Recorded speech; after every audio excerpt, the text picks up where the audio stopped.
Hey guys, 4th of July is just around the corner and I wanted to show you guys a few DIYs that you could do for the 4th of July or for any holiday or any time. They're really simple and I just want to share those with you guys. I hope you guys enjoy this and I will see you guys soon. Bye! So the first thing you're going to need is your wire wreath and your clothespins. I bought the clothespins at Walmart. They were, I believe, $1.99 a bag. Some red spray paint. I chose the gloss. You're going to need some white spray paint. This is the quick color. And then the gloss enamel, that's the same glossy in blue. So you need your spray paint, and the first thing you're going to do is set your wire wreath out. I put it underneath some paper. This is the 18-inch wreath from Michael's Craft Store. They have them in different sizes. I chose the 18-inch wreath just to have a larger one. First thing I did was spray paint the white, and that's just to cover the base, so when you put on the clothespins, it's not going to show through the green, because it comes in the floral green in the floral department at the craft store. So I just went ahead and spray painted the whole entire thing white, and I did a front coat, and then I did on the back side another coat as well. And you'll just want to get that covered and then let that dry. The next thing I did was I put 35 clothespins on a file folder, and I just went ahead and spray painted those red. I didn't do the back side because the wreath was going to hang on my front door, so I didn't feel that I needed to do the back side. You can if you want to, but it wasn't going to show on the back. Then I did the blue clothespins, same thing. And then the last part you're going to do is lay it out, and then you're going ahead and spray the white clothespins. Then you're going to start to do the blue part, and you're going to put it on every other. It's going to be on the bottom one, and then you're going to clip it on the second to the bottom wire. And that's just to give it the three-dimensional effect. So you're going to go every other one is going to be on the last little wire clasp and then the one just above it. So you're going to alternate those each one. You can do that if you want the three-dimensional effect. You don't have to. And one thing I had to go back in was kind of push those down pretty firmly because they'll want to move. So as you're putting those on, kind of give it a tight little tug just to push them down so they're not going to move, because you're alternating one on the lower rim and then one on the rim right above it. So you're just going to make sure that it's on there tight. I hope that's making sense. On there tight, I learned the hard way because mine got loose, so I had to go back and kind of shove it down. And if you do them close enough, it'll be fine because you're going to be stacking them one and then the other. So you're just going to do all your blues, and that's going to be where your little stars are going to go. And then you're going to keep layering those back and forth. I believe I used 110 clothespins in total, and that was for the red, the white, and the blue. The next thing you're going to do is go ahead and continue layering your red and your white clothespins, and I used 4 red, 4 white, and I alternated those. Doing the same thing, you're going to do one on the lower wire, one on the wire just above it, and you're going to keep doing that just to give that, again, the 3D effect. If you choose, you can leave them all flat, completely up to you, but I went ahead and finished off the wreath doing 4 red, 4 white, 4 red, 4 white, until I got to the, I met up again with the blue section.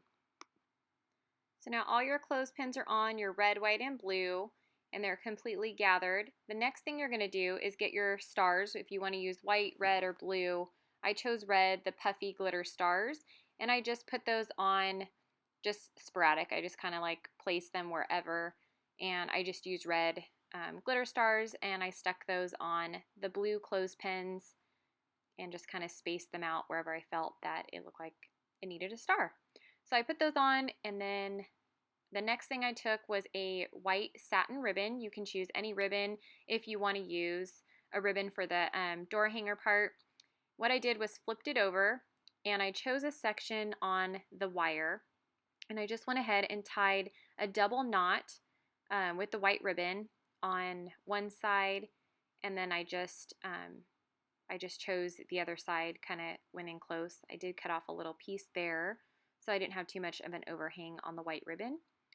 And then on the other wire hanger, not too far off from where I started, I went ahead and double knotted the white ribbon there.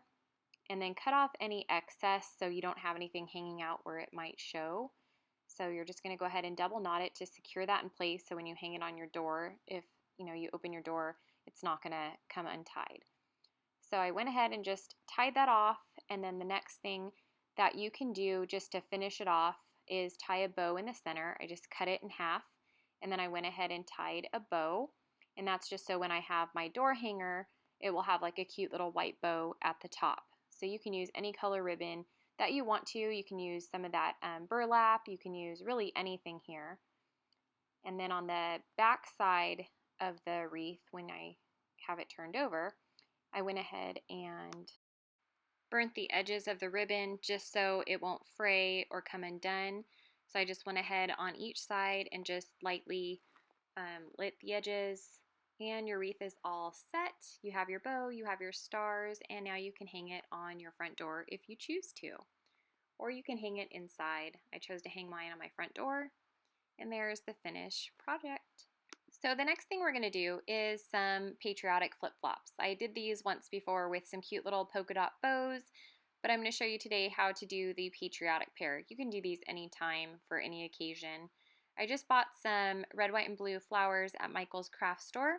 I have some little rhinestones here.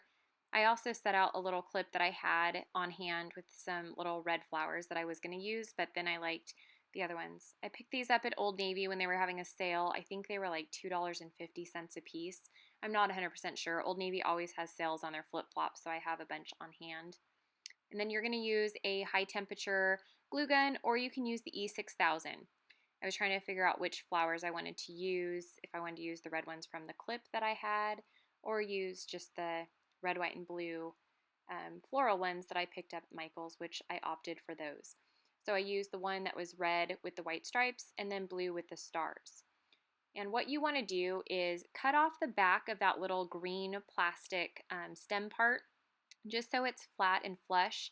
Then you're going to take a little bit of your hot glue. Make sure it's a high temp, but be careful because if you get the hot glue on your hands, it really does burn.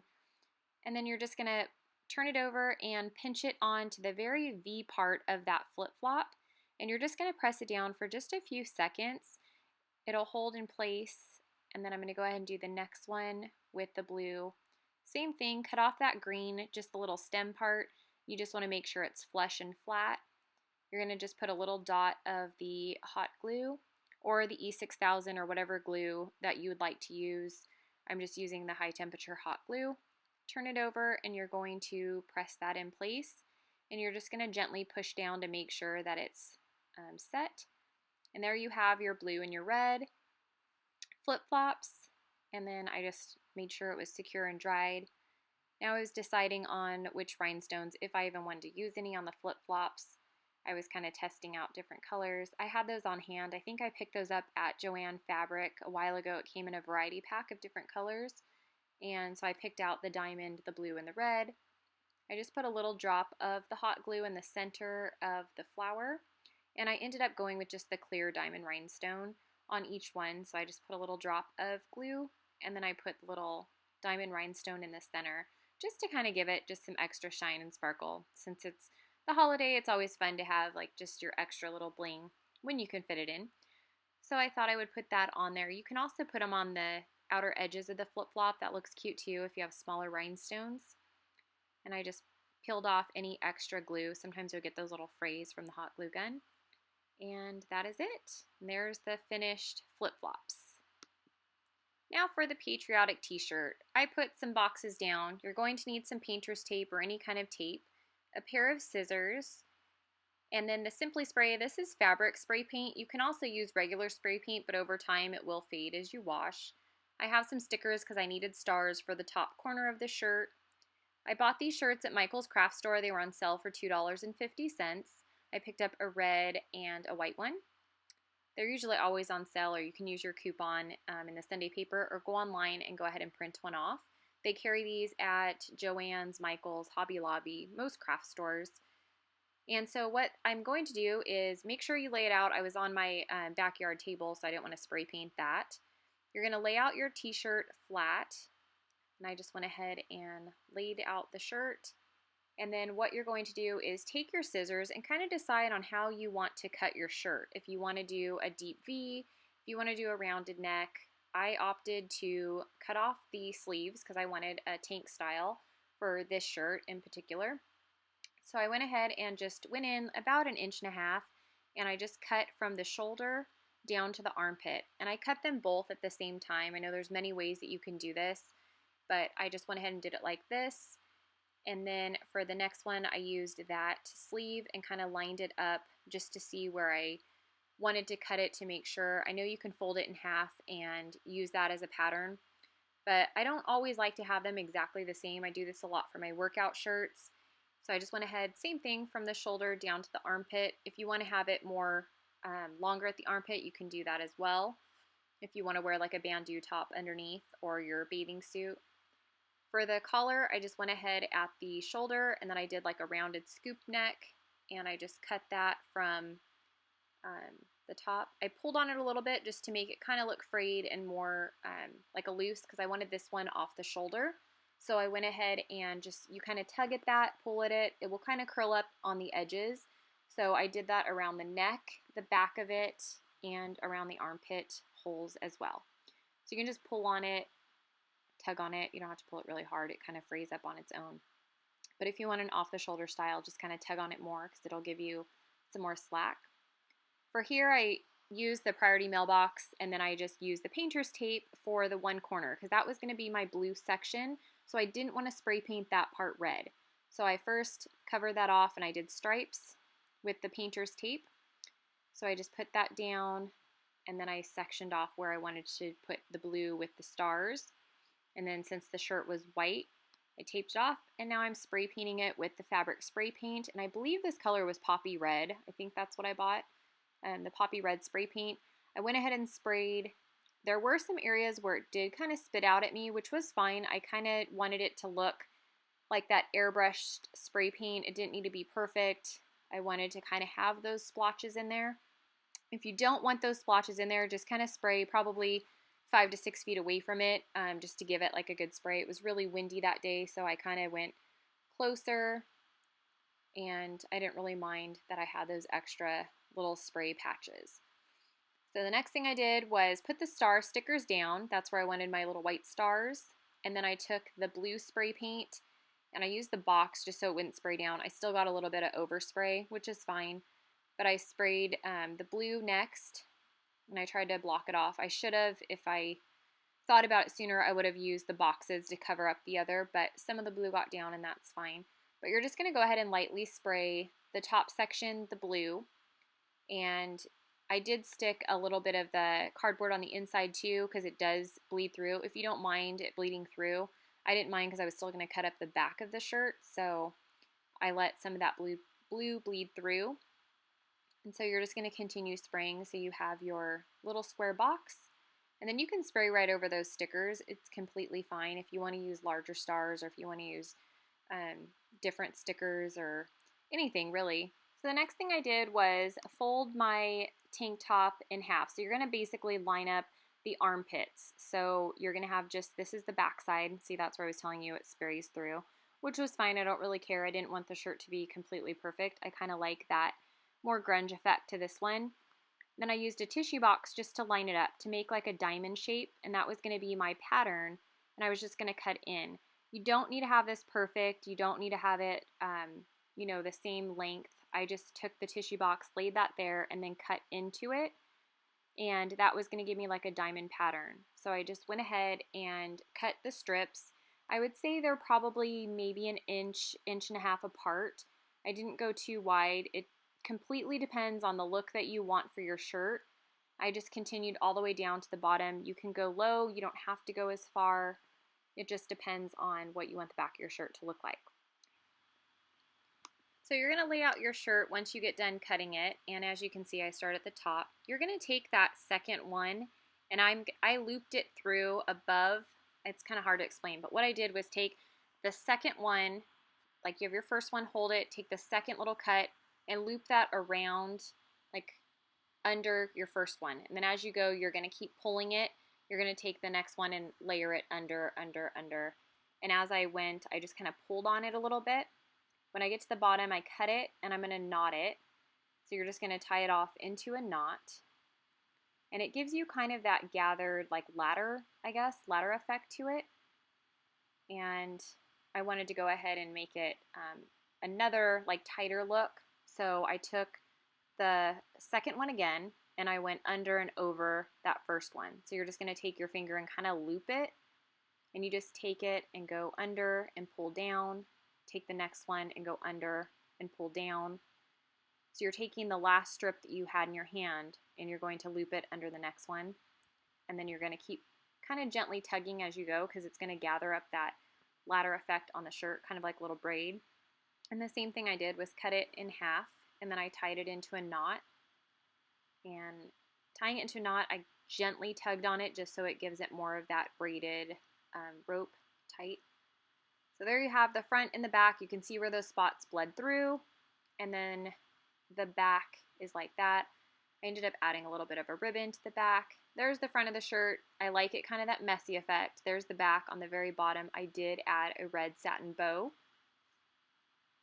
And there's the finished t-shirt. So for the red t-shirt, I went ahead and laid it out, and for this one I was kind of deciding how I wanted to cut this one, and I wanted this one kind of off the shoulder as well.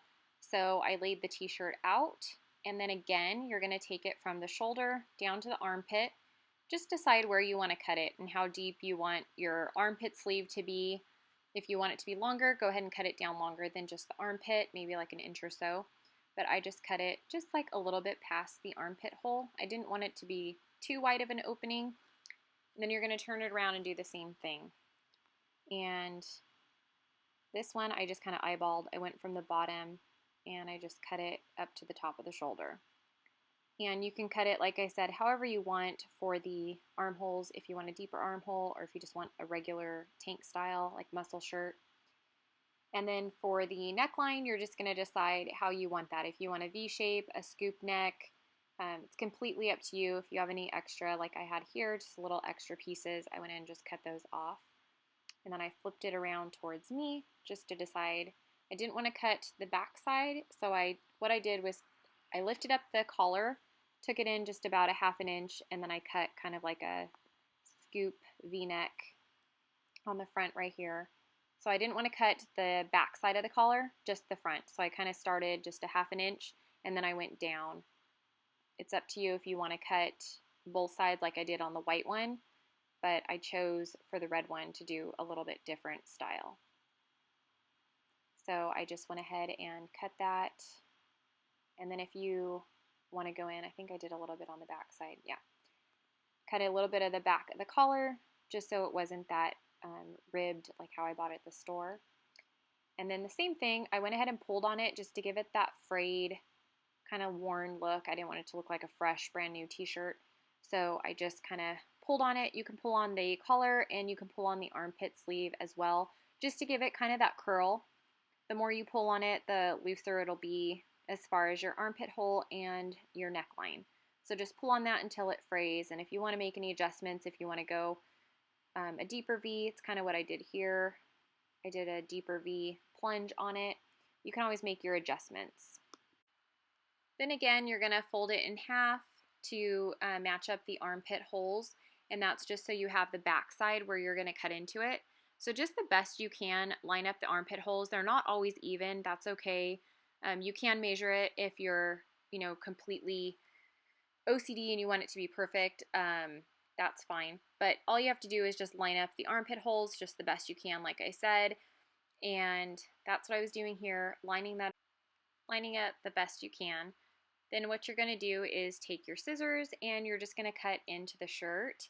And I just did one cut there.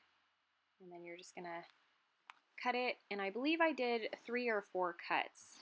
So all you're going to do is take it and you're going to just keep cutting. Like I said, there was one. And then you're going to go down a few inches. It's completely up to you. You don't have to go down as far. I chose to just because the way I was going to style the back of this one. But there I did the 3 cuts. And then you're just going to go ahead and lay it back out flat. And that's how you're going to have the edges. You have your 3 there. And then what you're going to do is just go ahead and take your sleeves that you cut off, and I have the 2 sleeves there. Those were my remaining pieces, so make sure you don't throw those away. So you'll have your 2 sleeves, and then what I did was just cut off that sewn shirt sleeve, just the little band at the bottom, and I just cut that piece off, and you don't need to save that. And then you have your second sleeve. Go ahead and just cut off that sewn strip as well. We don't need that. You can save it if you want to for a different project, or you can use it as ties for your shirts or any other shirts. And you're just going to cut that. I had some leftover, so I just went ahead and cut that off. And then the shirt sleeve, you're just going to take that and cut that one piece in half on both of the sleeves there. You're just going to go ahead and cut them. And then same thing with this one, just cut it in half. It doesn't have to be perfect. I just took it and cut it in half. And then what you're going to do is find the seam, and then I went ahead and just cut in half. And that you're going to do that with all the pieces that you have remaining. Since I did the 3 cuts, I think I saved just the 3 sleeve bands. So you're just going to cut it in half. And like I said, they don't have to be perfect. Just cut them all so you have your little scrap pieces, and then set those aside. And you don't need your scissors right now. So just lay your shirt out, make sure those little pieces are together. What you're going to do is do like an accordion style. So you're just basically going back and forth like a fan, and you're going to gather it and just kind of pinch it so it's gathered on both sides. You're going to take one of those pieces of sleeve, and I took the seam part that I had and I put it on the bottom. And you're just going to wrap it around, and I wrapped one on either side. So you're just going to wrap it, and that's going to hold your little bow that we're making in place. So you're just going to wrap it back and forth, and then at the very end, you're just going to tie it into a knot. So just leave yourself enough space to tie it into a small knot. You don't have to tie a tight knot, but you want to go ahead and secure it enough, but as you tie it tighter, it's going to just pinch it to gather it a little bit more. So there you have your first knot for your bow. Cut off any excess if you want to. You can leave it there if you want. I just cut it off so it was just a little tiny knot, and it had just a little piece of fray remaining. And then you're going to do the same thing. I kind of tugged at the top because I wanted it loose. And then you have your strip from the armband. And then the same thing. You're just going to do the accordion style fold for your second piece. And you're just going to go back and forth, kind of like you were making a fan. I think like in elementary school I used to make those little paper fans, kind of like that. You're just going to go back and forth, and then you're going to take your fabric and the same thing, go over, around, under, and you're just basically using that to hold the bow in place. So you're just going to go back and forth on that like you did on the first one, and you're just going to go one over the other. And then again at the end, leave yourself enough room just so you can make your knot. And then you're going to just tie that off into a knot, so it's going to basically hold the bow that we're making in place. And exactly the same thing like you did the first. If you want to cut off any remaining of the piece of t-shirt fabric that we're using, go ahead and cut that off. And there you go. And that one is all set. I just went ahead and checked it. And if you want to do any tugs on it, if you want to make it more of a frayed, just go ahead and do that, and pinch it up as you choose. So for the last one, I decided I wanted to put in one more bow. So I just folded that just little piece, and I cut it in just so I had another bow at the very bottom of the shirt. So I had an extra sleeve. So basically I did the same exact thing with my last remaining sleeve that I had.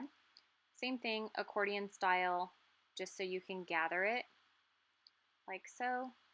Take your piece of fabric, and you're going to do exactly the same exact thing.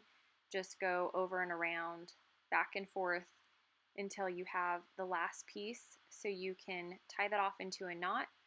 And then on this last piece, I had to cut off any remaining extra just so I had a little knot.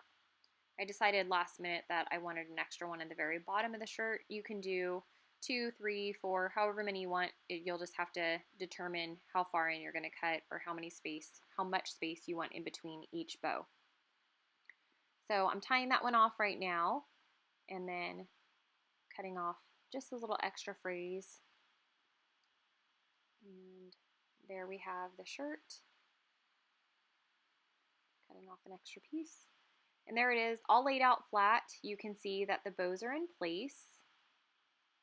So then on the front side, I wanted to just cut it in, some by the waistline. I cut some in on the shoulder up top.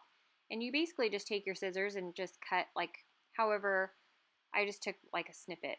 And so what I did was take my finger and just kind of pull on those just so it looked more worn in. And you can do them really anywhere you want to. You can do them around the neck, you can do them on the back side, some at the waistline. It's completely up to you. Just get creative with your shirt. And I just cut those in, and then you just kind of tug on them just so they look more worn. And there's the finished t-shirt tank top. I wanted this one off the shoulder. There's the back. I just put a white bandeau underneath. And that's it. I hope you guys enjoyed this video and have a happy 4th of July. See you guys soon.